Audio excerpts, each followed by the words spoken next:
The GoreCast is brought to you by American Horrors, the greatest uncut horror channel in the world. 24 hours a day, 7 days a week, all horror. As well as the station of decapitation without your head. America's longest running horror channel, www.withoutyourhead.com. The following program is rated TV MAL. It contains strong language and is intended only for mature audiences. Viewer discretion advised.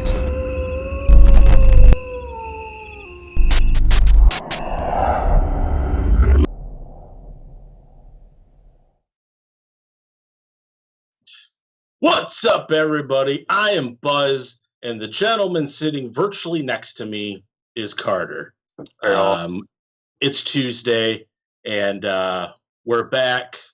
We weren't here last Tuesday because of technical difficulties. That should be a new horror movie. Technical difficulties. But yeah, we're here, and we're here to do It, part one of our two-part event. I trailed off there because I didn't know where I was going. Yeah, we're gonna do It today and It next week. Double doses of It. We're gonna be doing the mini-series part one, and we're the 2017 film tonight. And the next week we will look at part two of the mini-series as It Chapter 2. Which was released in 2019.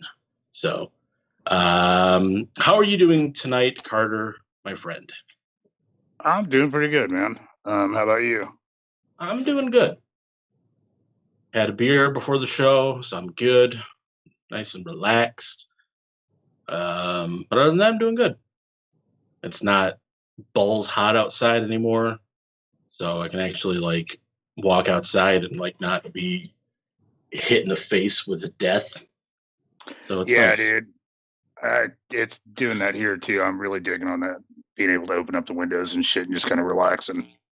Yeah, I think at least here, I think fall weather is kind of I don't know if it's here to stay because I don't know what the future looks like, but the current future looks good. So you got anybody in the audience tonight? We got Cinema and Roddy, actually. Hi, everybody. Welcome to the show. That's all I got. Well, I guess we'll go ahead and get this shindig going with some news bits. The first little bit of news bits that we got is a new film that's going to be coming out tomorrow on Netflix called Paramedic. It is a Netflix original horror movie. And like I said, it is hitting tomorrow, September 16th. There is a trailer available if you want to see it, to see what it looks like. It is a Spanish horror film. I did research, but not enough research. So I don't know if it's subtitled or not, but it is a Spanish horror film. That's all I know. It says Netflix continues its 2-month-long Netflix and Chills spooky season celebration with Spanish horror film The Paramedic, available for streaming September 16th. After an accident leaves him confined to a wheelchair and wallowing in depression, unable to face his new life, Angel decides to channel his rage, getting even with those who, in his eyes, have betrayed him, particularly a crippled serial. This is gonna be like a crippled horror, dude going around fucking people up. Maybe he's in a wheelchair. I'm on board for this shit. I approve this motherfucker. Yes. Fuck Rotten Tomatoes. Fuck this is Carter Rotten Tomatoes, dude. Yes, it is. Last time we had some shit. Graphic that's not there, but graphic Carter approved. He, particularly the woman who left him when he needed him the most. That was the rest of the sentence. So a lady left him. I don't know why or how, but she left him because she's a sallow son of a bitch. I'm totally on board with this shit. It stars a bunch of people with Spanish names that I'm not going to attempt to say. because I'm probably going to butcher all of them. But Mario Casas, Deborah Francos, Gilmore. Yeah, I'm done. Yeah, these names are not good. Mario Rodriguez. There we go. That's the only one I could read. And Paul Monin. Yeah. So all those people are going to be in the movie. So, like I said, that will be hitting Netflix tomorrow, and it sounds like Carter will be watching it because it's Carter approved. Yes. I don't know what. I didn't know Netflix was doing a Netflix and chills or whatever it said. I didn't know they were doing it. First time I heard of that shit. So good job on capitalizing on that when nobody knows about it. Give me a second. My phone is being stupid. So, where is the rest of my news stories? I'll be with you in one moment, ladies and gentlemen. If you want to, maybe there we go. There's the next one. Hammer Studios is having a release coming out. A Blu-ray collection with 20 Hammer films. This set features 20 cult classics from the infamous Hammer Studios, produced in the 50s, 60s, and 70s, available together for the first time in high definition. The Blu-ray set includes The Revenge of Frankenstein, The Two Faces of Dr. Jekyll, The Curse of the Mummy's Tomb, not the Goosebump book. These Are the Damned, The Old Dark House, The Gorgon, The Snorkel, Maniac, Die Die My Darling, Scream of Fear, Stop Me Before I Kill, Never Take Candy from a Stranger, Cash on Demand, The Stranglers of Bombay, The Terror of the Tongues, The Devil Ship Pirates, The Camp you're just making on that sound Blood. so awesome. I'm like promoting it like it is in the 1950s. Exactly.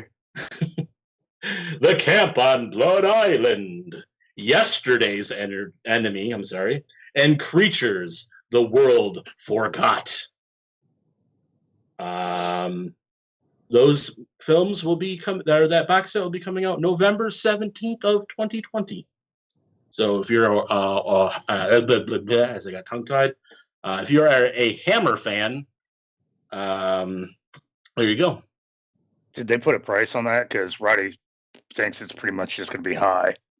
I did not see a price. I don't know if it's in negotiations. Maybe like, hey, I'm going to start at $20, and where you hit me back. All right. No, I didn't see a price. So Roddy was saying that that whole Netflix thing started this month and goes through October. It makes sense. It really does. It makes sense that it didn't really seem like it got. Obviously, Roddy knows, but Roddy's kind of Mr. Go-to about shit. us on a weekly streamed podcast on YouTube. We don't know our stuff. Well, no, like I hadn't really I had heard of anything about it or read anything about it. So yeah, I mean, we look for news stuff like 3 times a week. So this is the first time that anything's kind of come up about that. So, but yeah, so like I said, if you're a Hammer film, I mean, I'm assuming 20 films on there. I wouldn't be surprised if it's probably $50-$60 at least. They're not, like I said, they're not more of the. It could be.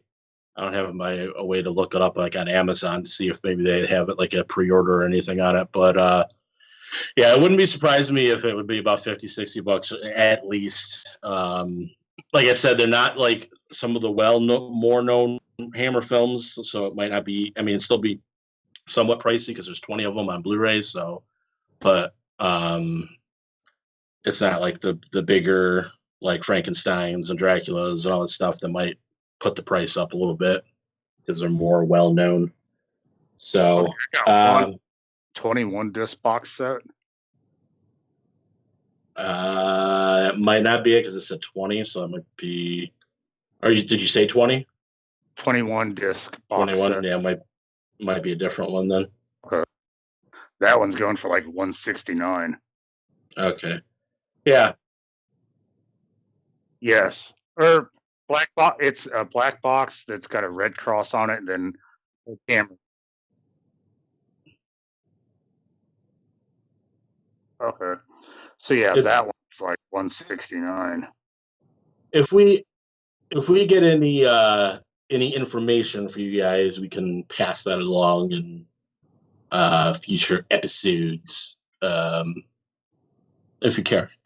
So, last little bit of news today is another channel doing another thing for the month of October. The Travel Channel announces Ghosttober. Oh shit! With specials that include the Amityville Horror and The Exorcist. So, according to the press release, it teases that no need to leave the house when Halloween reigns all month long, taking viewers on a spine-chilling adventure to the other side, where tales of poltergeists, ghostly creatures, demons, and even a few legends will keep you company. Filled with a creepy mix of buzzy new specials, bold-faced names, and returning favorites, Ghosttober has all the thrills and chills on lockdown. So let me get this straight. They're gonna go visit these places and Maybe about it. Maybe there's gonna be the Amityville House that premieres on October 26th. So like a weaker Ghost Hunters kind of deal, Probably. like just a horror. Probably.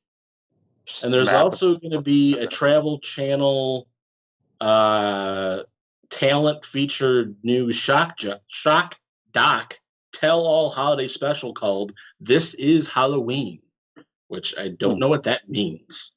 But then there's also The Exorcism of Ronald Doe, which, if you don't know, is the story that inspired The Exorcist, hence why they said The Exorcist at the beginning of the thing. Looks like they got a lot of... the Osbournes are going to be doing something. Jack Osbourne takes Ozzy, Sharon, and Kelly on their first ever paranormal investigation in the Osbournes' Night of Terror at 9 p.m. on October 30th. Yeah. Okay. Yeah, looks like a bunch of things. So for the Amityville Horror House, it says in 1977, the book Amityville Horror was published and caused a sensation. Subsequent 1979 film adaptation was a surprise box office hit. Today, it is the quintessential American horror story based on true events. Family was in I'm just trying to. A rare archival interview with George Lutz describing the final terrifying night in the Amityville house is revealed for the first time. Bullshit is what all I have to say about fucking George Lutz and stupid son of a bitch. But yeah, so it's going to go through archival footage and recreations of stuff about the Amityville house. Stuff they've probably already done like 23 times by now. Yeah, I don't know. I mean, you know what, man? There's like a level of horror for everybody. So there's going to be some people like seriously creeped out. And so in that aspect, enjoy it. That's fucking awesome. Yeah, I'm not going to be the one to tell you how to enjoy your spooky month. Right. You do like, you. We should be all fucking enjoying it. So I don't give a shit what you do. I may laugh at you behind your back, but I mean, I'm not going to come out and tell you in front that you are. Right. Like, I was like, hey, that scared the hell out of me. Okay. I'm sorry it scared you. Yeah, I'm sorry it scared you. I'm sorry that George Lutz and everybody got you wrapped around their little finger. Oh, God, an Osbourne special, too. That just really...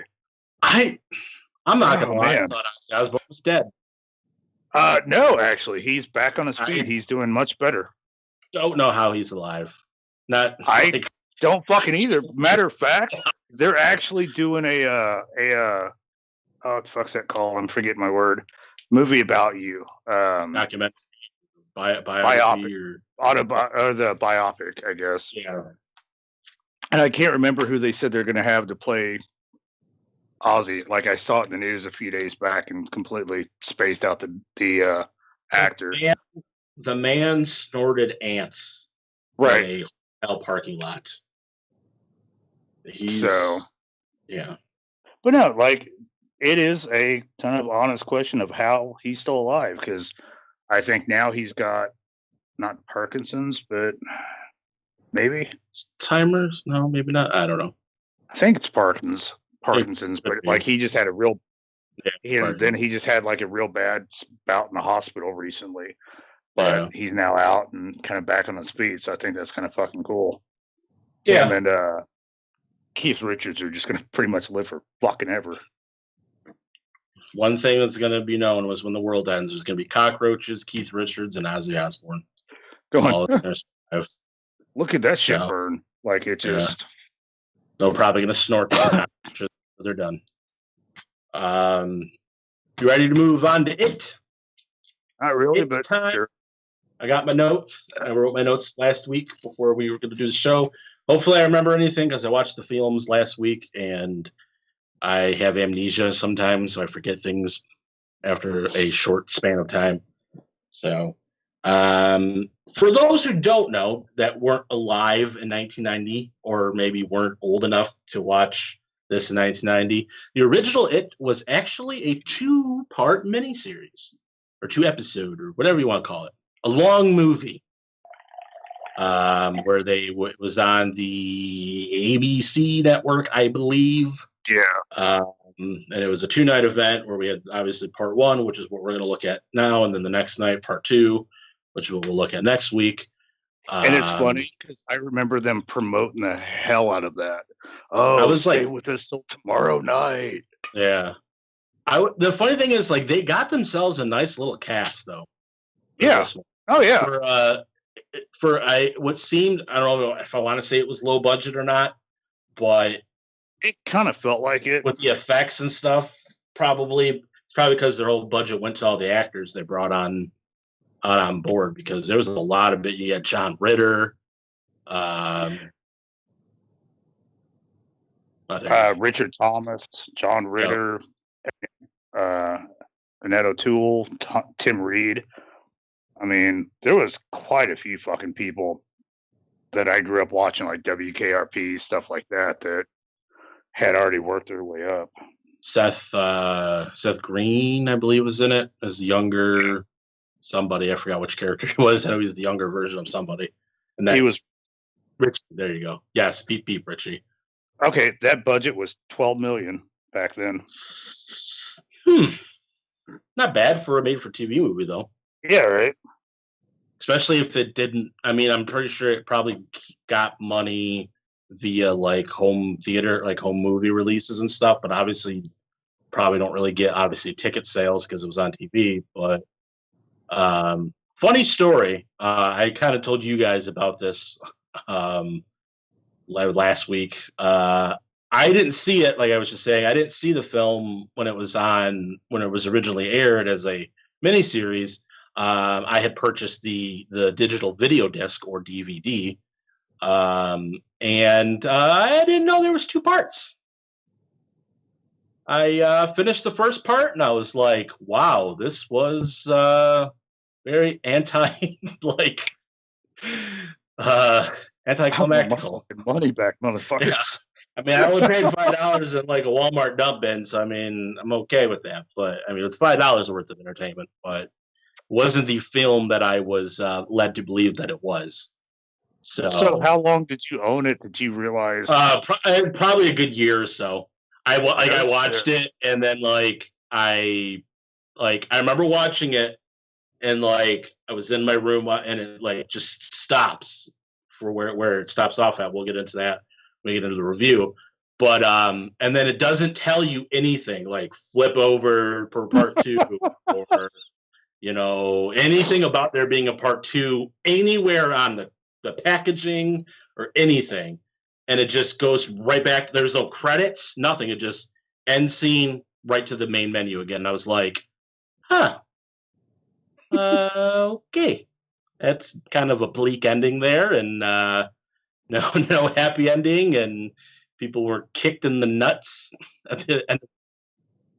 Yeah, there was. Okay, so like, it didn't happen in. Oh yeah, it did happen. Okay.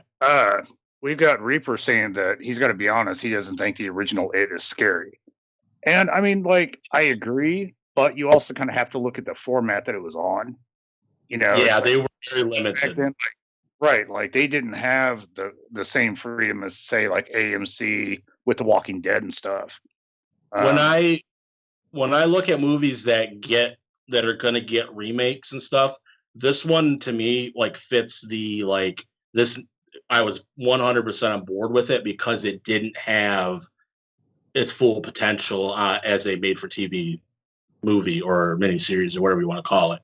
So like when they announced that they were coming out with the remake, I was like, yes, this is a movie that needed a bigger budget, Hollywood budget, theatrical release as opposed to, hey, let's remake Halloween 17 times or Right. movies that are great as a movie that I just don't feel it needed a remake. This was one where it's like perfect.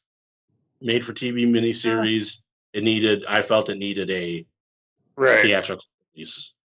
And then like Roddy agreed with cinema, but he also said he found Curry OG dull. See, I thought Curry fucking killed it in this one. He wasn't scary, but he was. It worked as a character though. Like I wasn't afraid of Pennywise.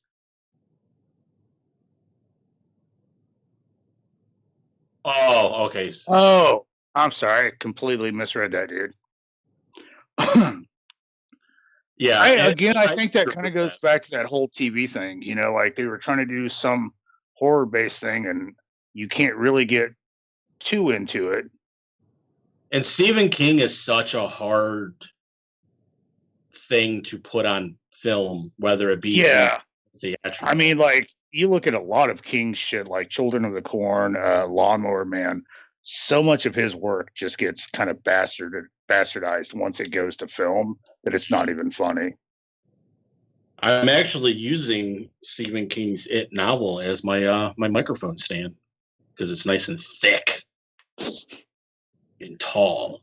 But yeah, I agree. Like it really, I don't know.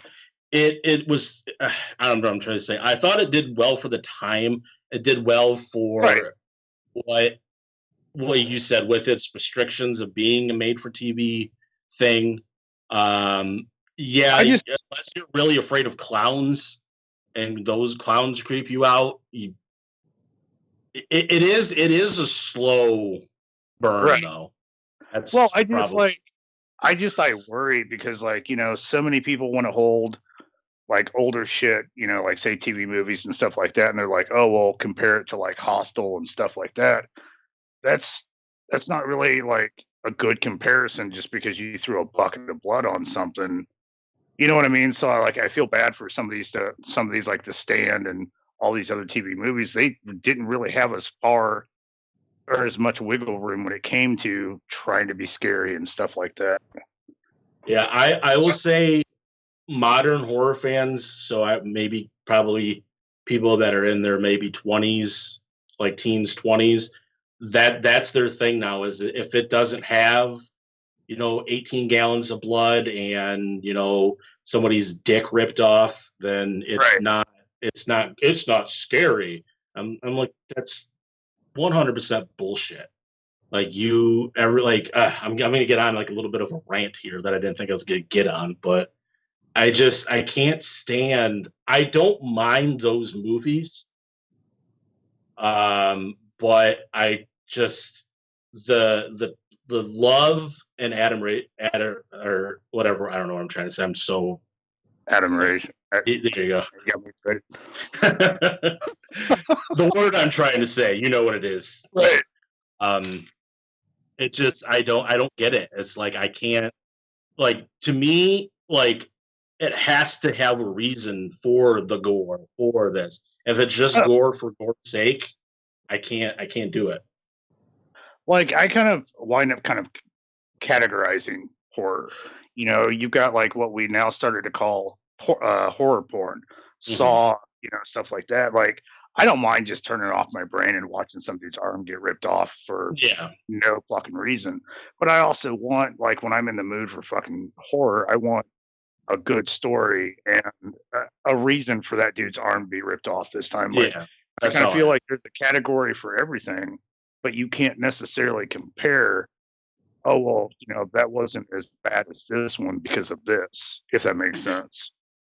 Yeah. We'll go ahead and get into a little bit of how the original, because I mean they're both fairly similar, but then they also are different too. Kind of the way that the original goes is we kind of, and you can very much tell that it was like a made for TV thing because you could tell like where the commercial break would have went in. At least I could have. No, It was after like pretty much each character, at least in part one, we kind of go. They get a phone call from Mike. He is the like he works in the library, I believe, or librarian or whatever. He starts calling all these people because some mysterious deaths and disappearances are starting to happen in town. The first person he calls is Bill, who is a famous author. After he receives his phone call from Mike, he kind of does his little flashback of the first time they encountered Pennywise, which involves his brother Georgie, who was killed by Pennywise after going after a paper boat that Bill had made for him. Then he kind of remembers the funeral, and then he kind of like goes back into like present time, and he's like, "Yeah, I'll come." Then we go to New York, which there's Ben, who returns home from a night of partying.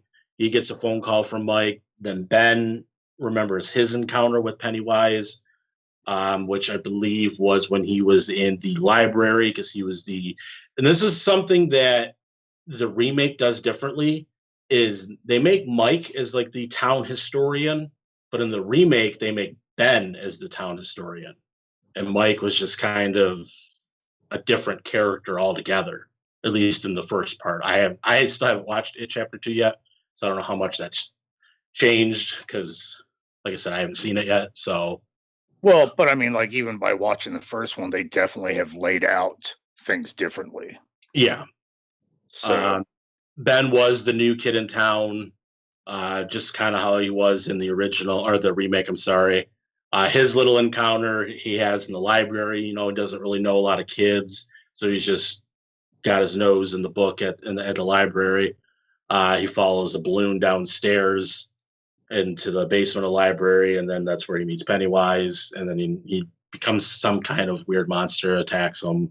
We go back, and Ben's like, "Yeah, I'll be there."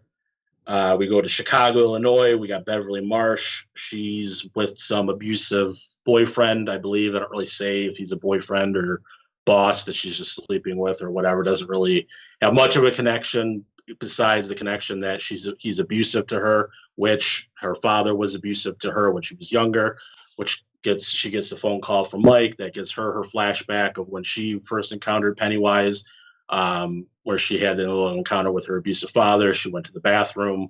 We had the blood coming from the sink. Dad comes in, supposedly doesn't see any of the blood or anything like that. And then we go back to the present. She's like, "Yeah, I'll be there." We're introduced to Eddie, who lives in New York. He lives with his mother. He receives the phone call, and then they go into his flashback for when he encountered Pennywise in the school shower. He did not want to take a shower because his mother was overbearing and everything and said everything was going to kill him. pretty much, right? Like, you'll get sick, you'll get an infection. Yeah. So he had to stay after the gym class because he kept refusing to take a shower because his mom told him that he shouldn't take a shower. And then Pennywise comes out of the train, scares him. And the biggest thing with a lot of the early interactions is it's Pennywise doing what he does because he tries to get the kids to fear him because they taste so much better when they're afraid. So he picks at each of their personal fears and attacks them with that at first before he kind of goes in for eventually to go in for the final kill. So Eddie says, okay, I'll come back. Let me turn the page. We go to Richie Tozer, who is a stand-up comedian performing on something. I don't know if it was his show or if he was performing on like a Jay Leno type talk show. Yeah. Yeah, he had a stand-up special. He got done performing. He goes back to the locker room, or not locker room because it's not like a Green room. Green room. There you go. I couldn't think of the word I was thinking of. Then he gets the phone call from Mike. And then he remembers when he was younger, where he had a run-in with the school bullies, which kind of intertwined all of the characters as the bullies. They each kind of had their own little issues with the bullies, which kind of is what brought them together as a group. He had to go downstairs to go get a mop to clean some mess up that he made in the lunchroom. Then that's where he met Pennywise, and then he turned into a werewolf, I believe, for Richie, and chased him. Then Mike recalls his experience after this, because like I said, these are very easily set up into like little 10, 15-minute mini episodes, kind of. Really not even that much. I mean, like, they really kind of clipped them short. Yeah, which is why I'm kind of breezing through it, because it's really not much more in depth. So that's what I'm pretty much telling you. Mike recalls his experience. That's where he gets into saying, like, he was telling a history thing at school about missing children and da-da-da-da-da. And then he ends up becoming friends with the group, and then they're looking through pictures, and it's where they find out that Pennywise has been around for decades and like hundreds of years, because they have pictures from like early 1900s with him. See, and I dug like how they did that, because they used Mike's family book. Yeah, just kind of like, that was a really cool kind of little cutscene intro for knowledge when it came to Pennywise. And that's where the first time we really kind of have Pennywise going, kind of have them in a group as opposed to them being separate, because he comes out of the book as they're all looking and kind of says that I'm pretty much coming for you. But that also helped the kids, though, because one by one, they just thought they were fucking crazy. Yeah. Nobody, because none of the parents were acknowledging that any of the stuff is happening, especially in the case like with Beverly. Like, there's like room is like a period, just bursted open everywhere, just blood everywhere. And the dad's like, yep, it's just a regular bathroom, no blood anywhere or anything. So one of the final people. Go ahead. All those little things definitely show that it's focused. Like, you already knew it, but you just did not realize how much control it had over a situation. You thought at first it was just kind of like targeting kids, but then you're introduced to the fact that it really can manipulate the space around you. Like, the adults don't see this anymore. This is just the kids. Like, I'm on my own, you're screwed kind of deal. Yeah. They finally come together and come like, we need to stop it. Like, we need to like band together and stop him so that he doesn't, do this to anybody else. And then this is where we kind of go into Stan's recollection of everything that happened. They go down into the sewers to try to stop Pennywise. Stan is, I think, grabbed and where they're in the circle, or was it somebody else? I can't remember. Remember, they all stand in a circle and Pennywise comes and grabs one of them, but I could not remember for the life of me which one it was. But eventually they're able to kind of stop Pennywise. They're able to use like almost like their beliefs against him, where like Eddie, the one that has the asthma, or thinks he has the asthma, has the inhaler. He's like, well, this has battery acid, and starts spraying him in the face. And then they kind of all use their thing. We've got the silver earrings. Yeah. Richie, because that's how you stop, werewolves and stuff like that. Right. Silver, da da da. So like they have their own little ways to stop him because it's like he feeds on their fears, so they're going to try to turn it back on him. And they overall, defeat him. like the idea is beautiful. Yeah.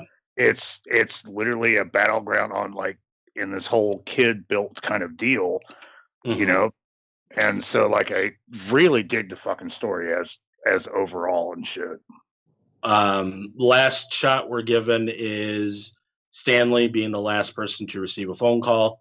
After we see his recollection of how everything happened, and they, like I said, they didn't defeat Pennywise, but they, kind of stopped him. He retreated. Stanley's wife goes upstairs, checks on him in the bathroom, opens up the curtains, and Stanley is dead. He committed suicide, slitting his wrist because he was the one that was like very iffy about the pact that they made about, if he comes back, we're all going to come back and fight him. He was the one that was kind of like, yeah, I don't know about this, but he just did it reluctantly. Well, and you saw it slowly kind of fall apart as that scene built up. Like everybody else was kind of like, fuck it, let's do it. And he's like, do we have to do it like right now? Could we do it like after lunch? Like, I don't know if I. So like he was really starting to lose his shit towards the end of that.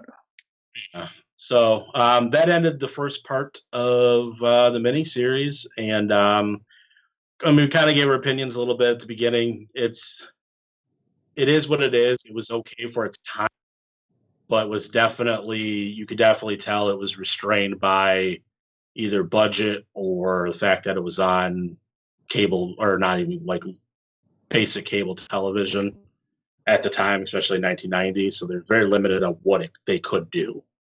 So, but it was a great cast. Like I said, great cast that they set up. Oh yeah. And part of this is like the time period, but like necessarily.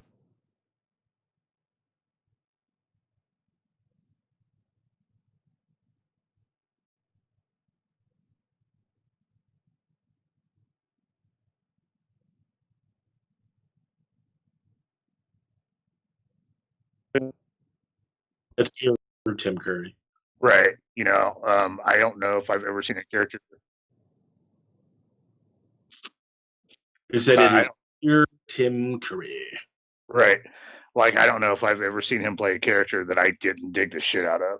And here he is, we're talking about a guy that's dressed as a clown trying to lure kids in so he can eat them.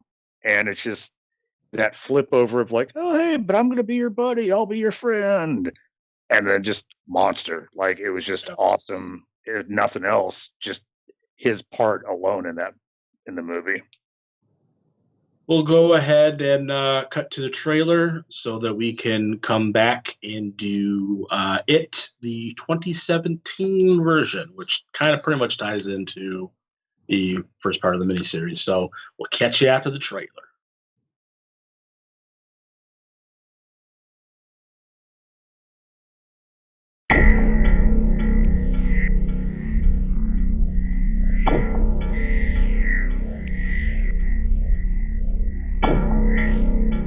Why are you guys anywhere? We're sort of a club. Yeah, the Losers Club. You want in? Yeah, I do. Hey, we're 7 now. Lucky 7.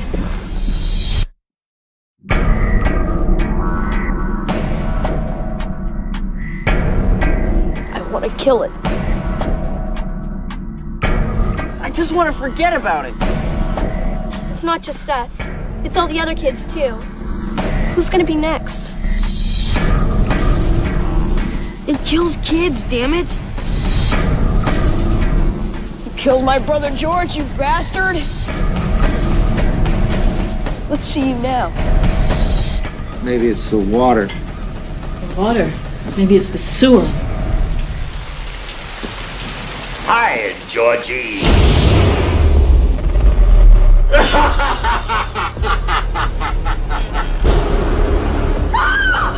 You're not real! You're not real! Was it Pennywise? big white guy, red nose, about 75 feet tall, mouth full of razor sharp teeth.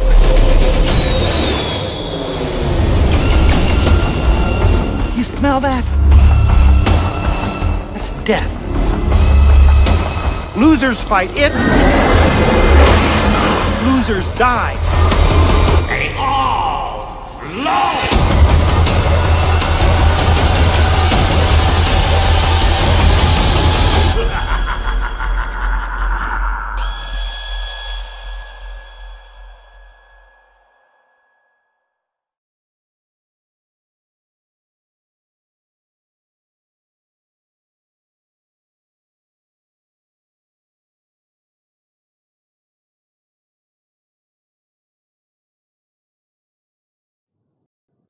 We're back. That was the trailer for the 1990 miniseries of Stephen King's It. I don't know why I had to do that, but Try to make it sound menacing. Make Yeah. up for lack of menacingness. yeah. Like I said, I mean, I remember liking it when I first saw it, but when I, especially the fact when I actually saw it for the full movie as opposed to just the part one. But we'll move on to the 2017 It, and a film that I don't want to say like brought horror back into a mainstream, but it was a pretty big film. Then please don't say that, because what the fuck, dude? It brought horror I'm not back. saying it. I'm not saying it was good. I'm just saying a lot of people fucking went and saw this movie. Well, yeah, I'm not trying to. Well, yeah. Go see Chucky when it got remade. Oh, they're idiots. Kind of feel that way.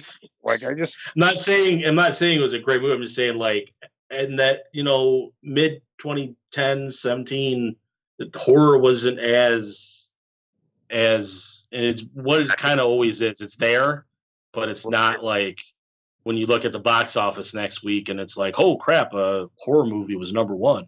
It was one of those that kind of started that, and then a lot of movies obviously after that, but Get Outs and all those kind of stuffs. But yeah, it was a pretty big deal in 2017. Like I said, I wouldn't say I was in favor for the remake, but when it comes to remakes, I saw the reasoning for it, in my opinion. okay. Like when I heard about it, like you get that like knee-jerk reaction of like, oh fuck no, why are you doing this? Yeah. And I was like, no, okay, like it could be fucking cool. But then as like screenshots came out of like the new Pennywise and shit, I was like, nope, I'm fucking done, dude. Because it told me exactly what the thing was. Like, hey, we're just gonna make this. Like I didn't feel like they really redid. Like they remapped the story, but they didn't really do anything different. They just made it gorier. A lot of the stuff was the same, just in different. Right. Like we get Georgie being killed by Pennywise in the sewers, pretty much the same thing. A little bit more graphic, obviously, than the original, but other than that, it's the same thing.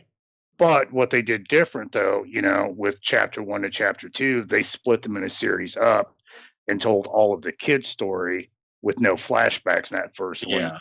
And then I'm assuming that we will see the adults' version of their story in the sequel. Yeah. It was a little less like discombobulated with like having to go back and forth. Even though we don't spend a ton of time with them as adults in the first part of the miniseries, it's mainly just kind of the phone call and like a couple of minutes of like taking the phone call and then like, oh, let me remember the past. And then we're more into the younger version of them in the original. But there is that kind of just the flow, just kind of. Yeah, I was gonna say like, it's a little bit smoother. I will give that. Yeah. I will give them that in the remake. They changed. Get past the fucking clown though. I prefer Tim Curry. I will say that.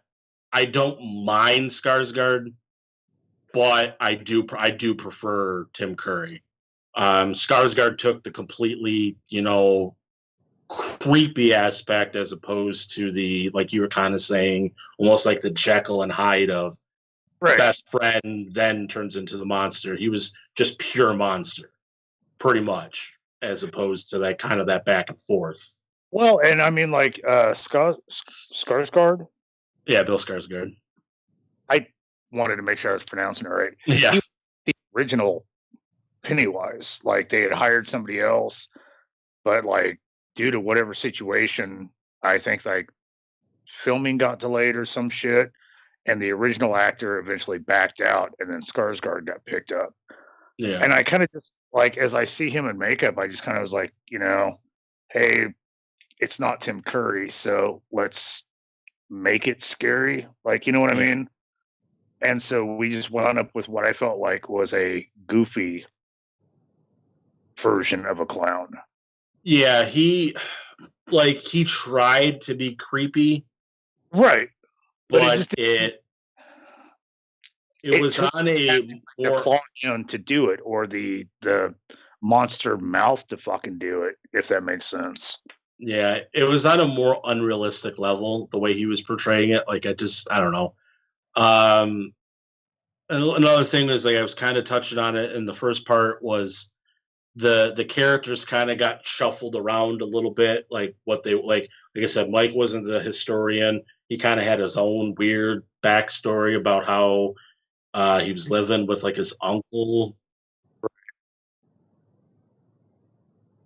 There we go, Will Punter. There we go. Yeah, he had the Mike had this weird like little backstory where like I think he was like his dad died or something, and he was living with his uncle. Or am I incorrect on that? I know he was doing something. Yeah. I can't remember. Mike. I don't know. They did something different with him. Is all I'm really trying to say. There was some weird thing about him killing cattle, and it was weird. I don't know what the hell's going on. I thought Ben's character was dad in the military. Well, and that's the thing, is that's another, like, Ben in the original, we kind of see his family as opposed to the original. We don't see. Right. We see a little bit more. I will say, like, how do we make this different? Let's turn this into a fucking 4-hour event. I mean, Jesus, dude. Yeah. Like, they definitely delved in. I mean, like, props to that, at least it's different. They gave more backstory to the kids' personal lives. The daughter's dad, or the girl's dad, is super not fucking right around her. Yeah. Which is done in both of them. Yeah, but not as much. They do it to an extent in the remake, but not. Yeah, he was more physically abusive in the remake than. Yeah, it's a lot of it's suggestive. Right, but originally it was definitely more like he laid hands on her. He beat her ass. Yeah. In the remake, it was more like, oh, hey, come lay down with me. It'll be okay. Yeah. Like, it was that kind of.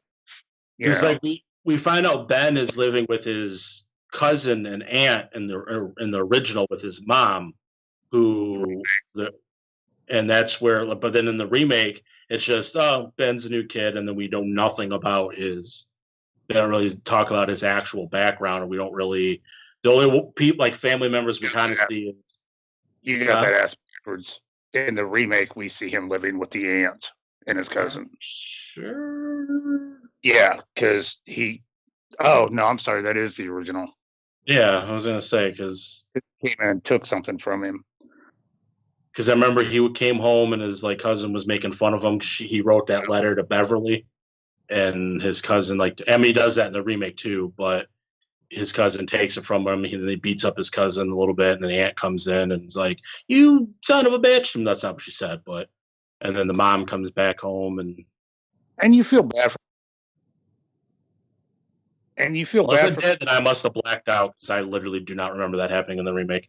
Like all I remember with Ben is him running into Beverly when he first kind of listening to the Backstreet Boys or. New Kids on the Block. I don't know why I said Backstreet Boys. Well, and the difference between the Bens on those two though was Ben just got his ass kicked fell down a hill in the original meets the rest of it. This time, like, they fucking carved into it. Like, I was kind of surprised that we went that far with bullying the kid and shit. Like, unless they did go, because I do remember them going to maybe going to his house, because I do remember like them having the New Kids on the Block poster, right, the bedroom door. So maybe I just, for some reason, just forgot that it was his aunt's house or whatever. But I definitely will say, like, it surprised the shit out of me when old boy actually started to carve his fucking name into him and shit. I gotta say, like, this is one thing that original or remake cinema points out. What kid would have stuck around longer than a second after he saw that thing in the storm drain? Right? Like, I don't give a fuck, dude. Clown, Hooters girl, like, what the fuck are you doing in the sewer? Yeah. And I'm not gonna go in too much in depth with the plot, because it's pretty much similar to the original, just kind of done a little bit differently. So I'm not gonna go too much into how everything happens. I'll say a lot differently, because I mean, like we talked about, like they definitely did all the kids' stories in the chapter 1, but there's so, I mean, like, I really don't know if this movie needed to be like 2 fucking hours with all the shit that they just did. It's like 2 hours, 50 minutes. Get ready for the remake, or for It Chapter 2, because that's almost 3 hours long. It's like 2 hours and 45 minutes long. You know, and I'm just like, oh, so a TV show, like, granted, there was a lot of stuff in the miniseries that they could have done better, like expanded on stuff like that. But Jesus, dude, you know, like, I felt there was a lot of shit that they could have cut out in the remake that was so fucking pointless.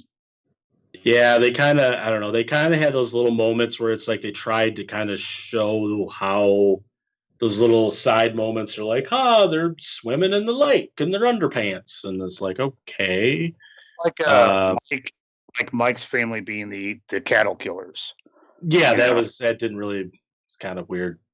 Right. And instead, like, it got more realistic in this one, I guess, is what kind of bothered me. Because in the first one, we saw it like on a kid's level, you know, the asthma inhaler is acid, and we're going to use silver earrings to kill you. In this one, we're bringing actual weapons to the table, like the bolt gun for Pennywise. We're using like pipes and broken bottles and shit like that. It was just so weirdly realistic, and yet still like this weird fantasy thing. Because when we see all the kids like floating, you know. Yeah. I get like we all float down here, like congratulations for taking a line and making it a visual, but yeah.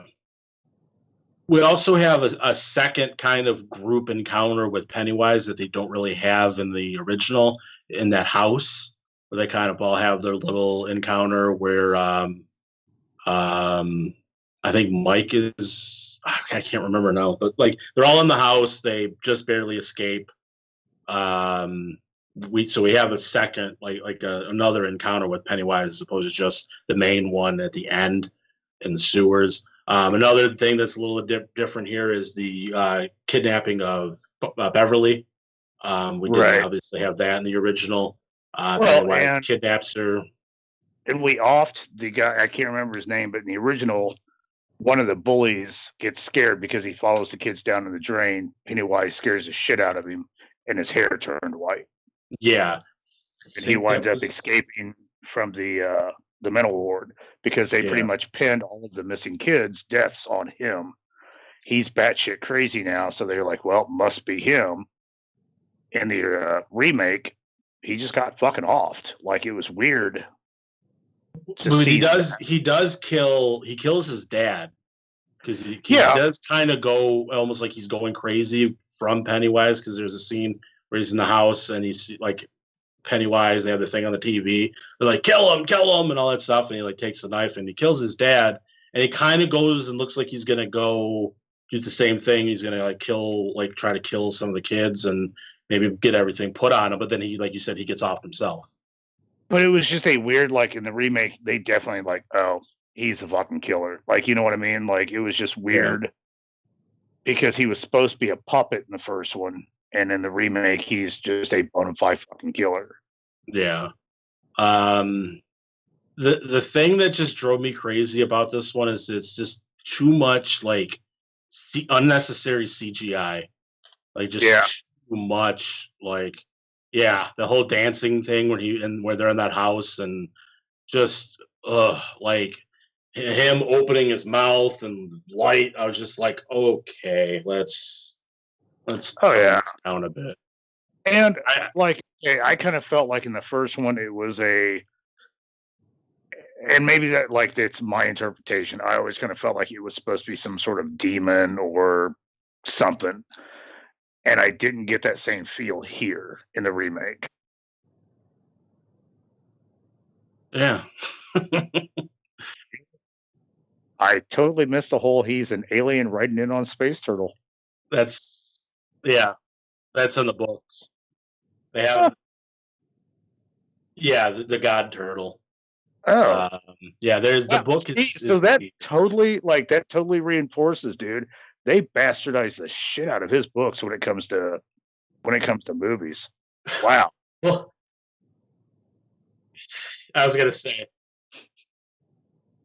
yeah, and there's also the ritual of Chud that you don't really want to be seeing on TV because there's some pornographic stuff with young underage children, and that's just it doesn't carry over to TV very well.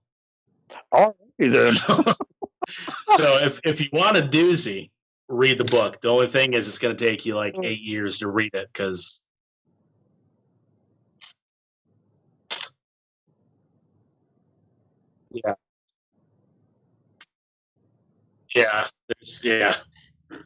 if you don't know the mysteries of the book,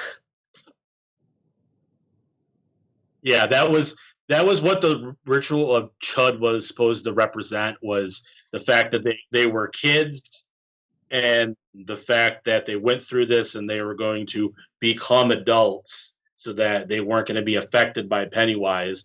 The way they did that was they all did Beverly. So wow. Yes. So that wow. Stephen King, right, everybody. Huh. That's alrighty then. Yeah.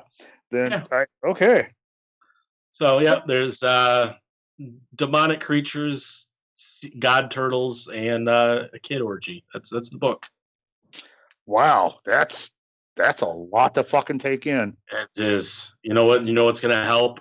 Probably a trailer to kind of go depress from that knowledge and just kind of. I gotta sit on that shit. Wow, that's mostly on long. So we're gonna go ahead and cut to the trailer, and I'm gonna do my best to tie bow around this because just blew some people's minds. Trailer time. When you're a kid, you think the universe revolves around you. You think that you'll always be protected and cared for. Then, one day, you realize that's not true.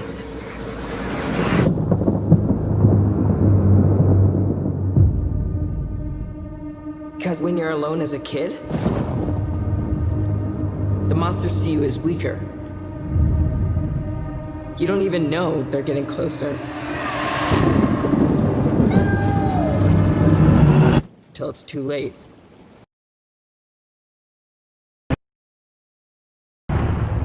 Here, take it.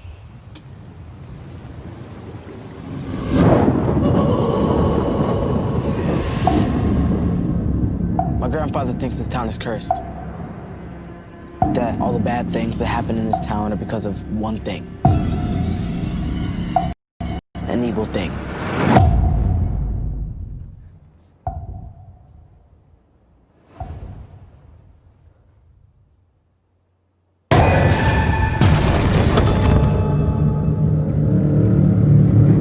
Bill, if you'll come with me, you'll float too.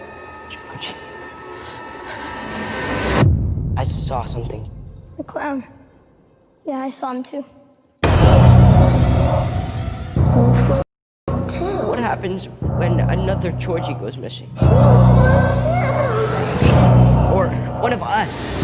Vote too. Are you just gonna pretend it isn't happening like everyone else in this town? Vote too. If we stick together,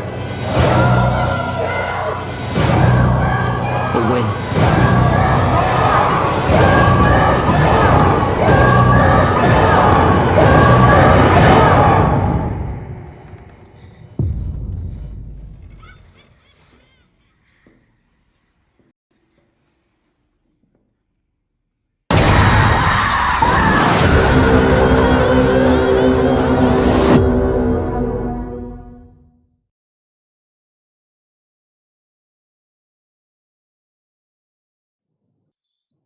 Yeah, was the trailer for It. I don't want to say Chapter 1 because it's not called It Chapter 1 because I remember when I went Which and saw was weird because it was like It and then It Chapter 2. So you just kind of want to automatically go Chapter 1. I remember seeing it in theaters and I was sitting there because like I didn't at the time, I didn't think I knew. I don't know if it was announced or not, but that there was going to be the sequel or how the remake was going to be. It was going to be kind of like the back and forth how the original was.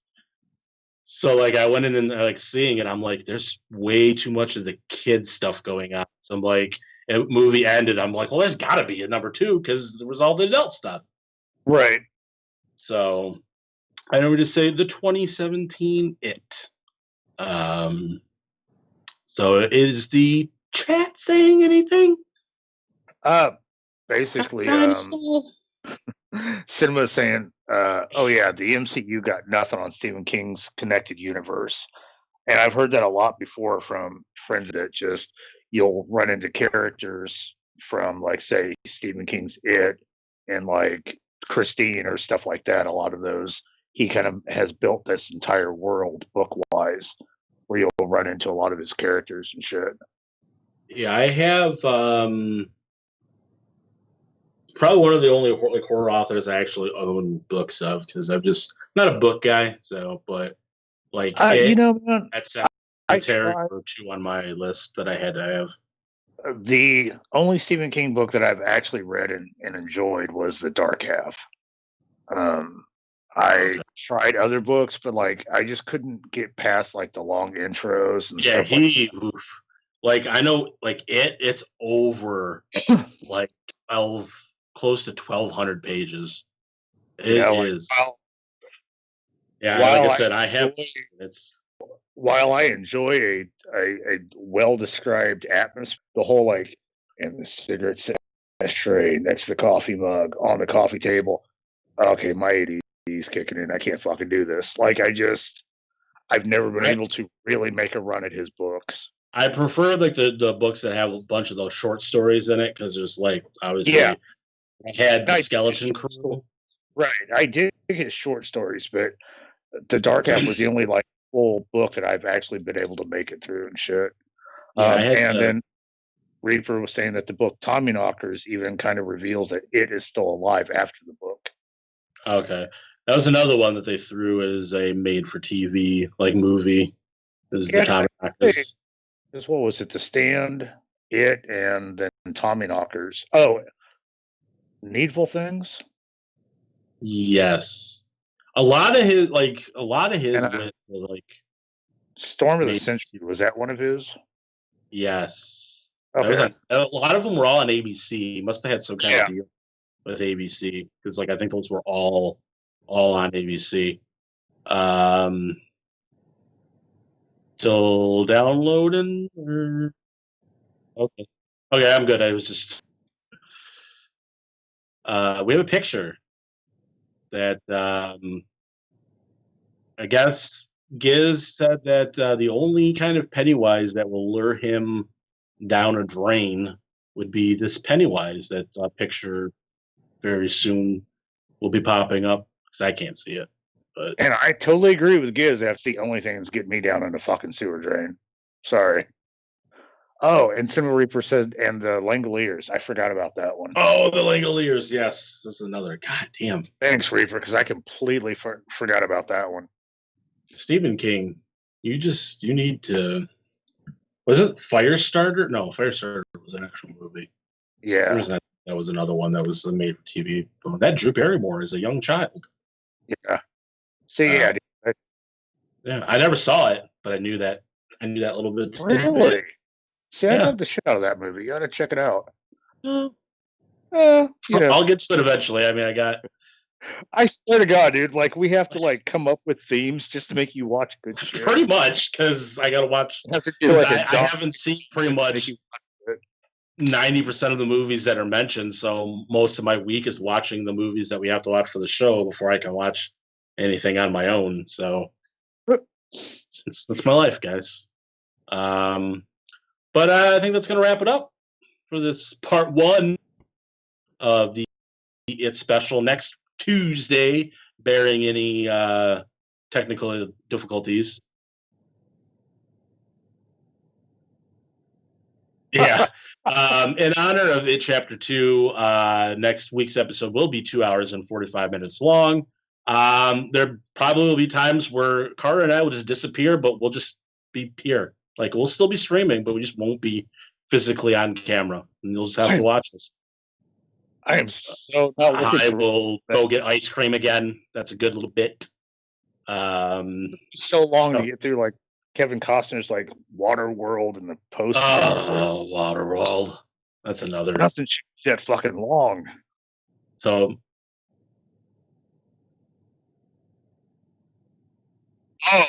Oh so God, Waterworld.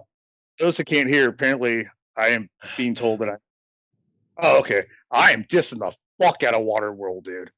I am pissing in their drinking water because that. They actually do that in the movie. He makes water out of pee because it's salt water. Like, that movie was fucking horrible. Like, what else should have drowned in that fucking movie because I sure felt like I was. Oh boy. There are only 2 movies where I'm like, I can't believe you got a oh boy. Kevin Costner? Nope.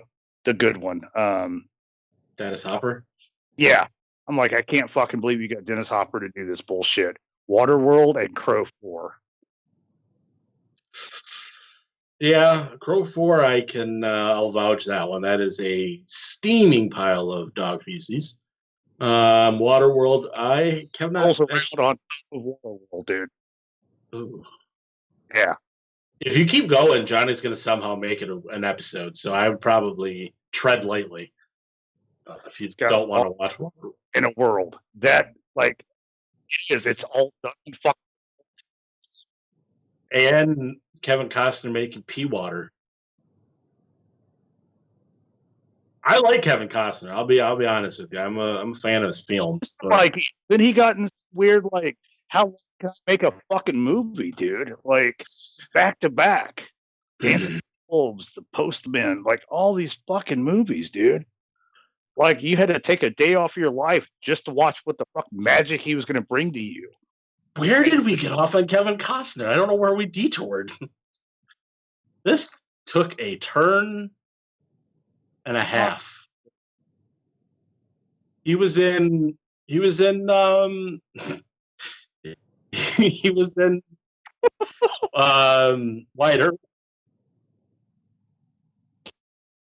Wyatt Earp was good. Was he in Wyatt Earp? Or am I thinking of something else?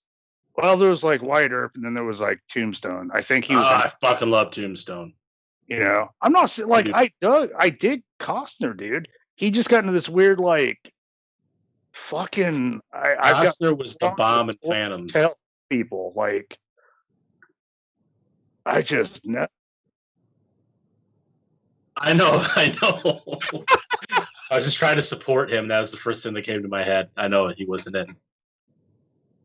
Yeah. My support of Kevin Costner was telling about a movie he wasn't in. If it was Phantoms, that's a good thing.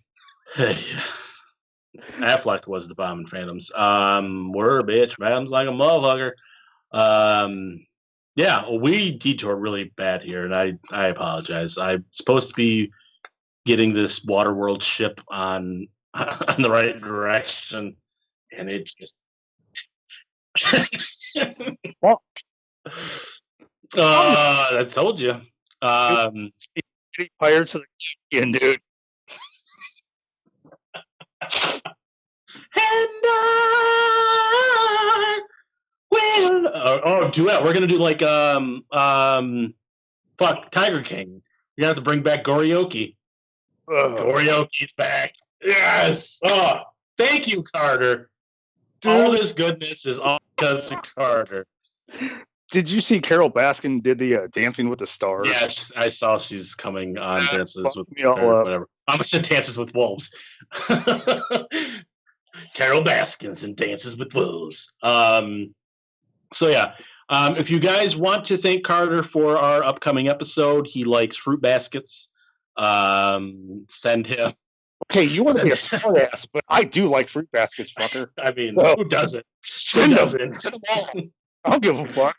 I'll eat Send fruit. a delicious fruit basket with a nice little card saying "Thank you, Carter." Address will be given later. My damn.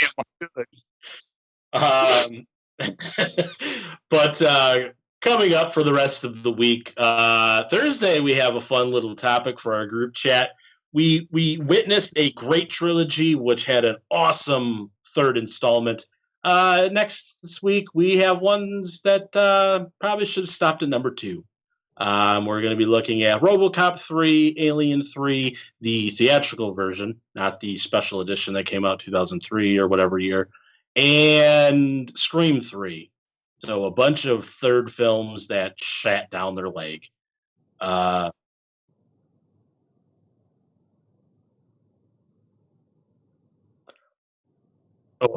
right. Sunday, Johnny and the Giz will tell you on Thursday what they got on. They might not know on Thursday. So I think that's about it. I think we said next Tuesday we got original versus remake part 2, and Thursday we have the Kevin Costner Awesome Fest. And in honor of the return of GoreCast, we gotta close the episode with some original GoreCast and some Tiger King.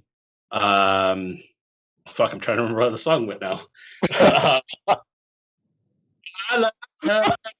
Tiger loves man, or here kitty kitty, mama's got a snack for. I'm making up the words. All I remember is to hear kitty kitty, but I'm just making up the rest of it.